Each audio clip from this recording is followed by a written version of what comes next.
আসসালামু আলাইকুম ভাই, কেমন আছেন?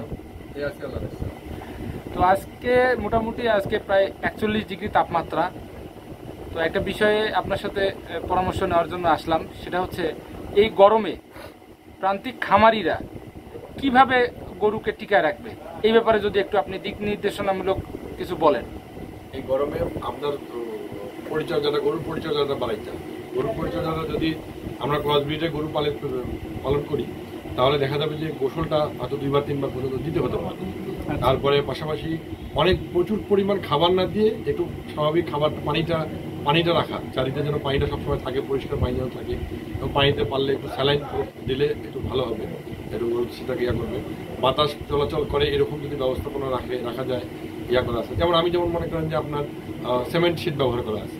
সিমেন্ট শিটের একটা যে বিষয়টা আছে, যেমন মনে করেন অনেক হিট হলেও উপরে যদি পানি দিয়ে দেওয়া যায়, দেখা গেছে যে আপনি দিনে যদি 1 বার বা 2 বার যদি উপরে একটু পানি ব্যবহার করলেন, সিটের মনে করেন যে আপনার পাইপ দিয়ে যদি পানি ব্যবহার করলেন, তাহলে দেখা যাচ্ছে যে আপনার সিমেন্ট শিটটা অনেকটা ঠান্ডা হয়ে আসে। ওইটা হিট হইতে আমার সময় লাগে, ফলে ঘরটাও কিন্তু একটু আপনার মনে করেন যে একটু রিল্যাক্সে আসে, ফলে আপনার এনিমেলটাও একটু রিল্যাক্সে থাকবে।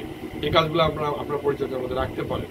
এবং পাশাপাশি একটু খেয়াল রাখা, কোন গরুটার একটু সুবিধা অসুবিধা হচ্ছে না হচ্ছে, এই বিষয়গুলো একটু খেয়াল রাখা। যদি কাউকে একটু অস্থির বেশি মনে হলো, একটু আপনি মনে করেন পানি সাপোর্ট দিতে পারলেন, যে পানি দিয়ে গোসল করা দেওয়া, অতিরিক্ত গোসল করা, এই বিষয়গুলোর দিকে আপনার মনে করেন খেয়াল রাখা।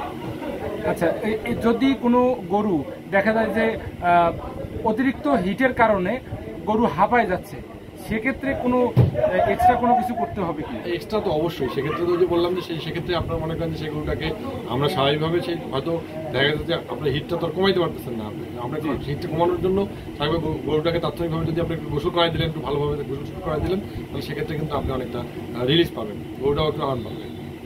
আচ্ছা, ধন্যবাদ ভাই, আপনার দিক নির্দেশনামূলক বক্তব্যের জন্য অসংখ্য ধন্যবাদ। আরও একটু এই সময় মাথায় রাখা যে একটু যদি মনে করেন লেবু পানি দিতে পারলেন, যে বিষয়গুলো করা যেতে পারে রাখেন সবাই, যাতে মানে মোট কথা হলো যে এই সময় একটু খামারিদেরকে আমাদেরকে একটু কষ্ট বেশি করতে হবে, প্রাণীগুলাকে বাঁচানোর জন্য কষ্ট বেশি করতে হবে।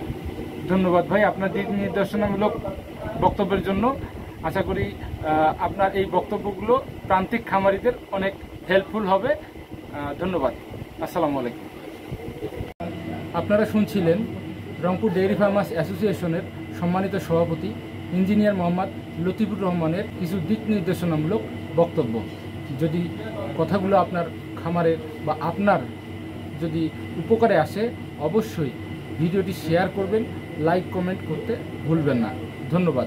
আসসালামু আলাইকুম।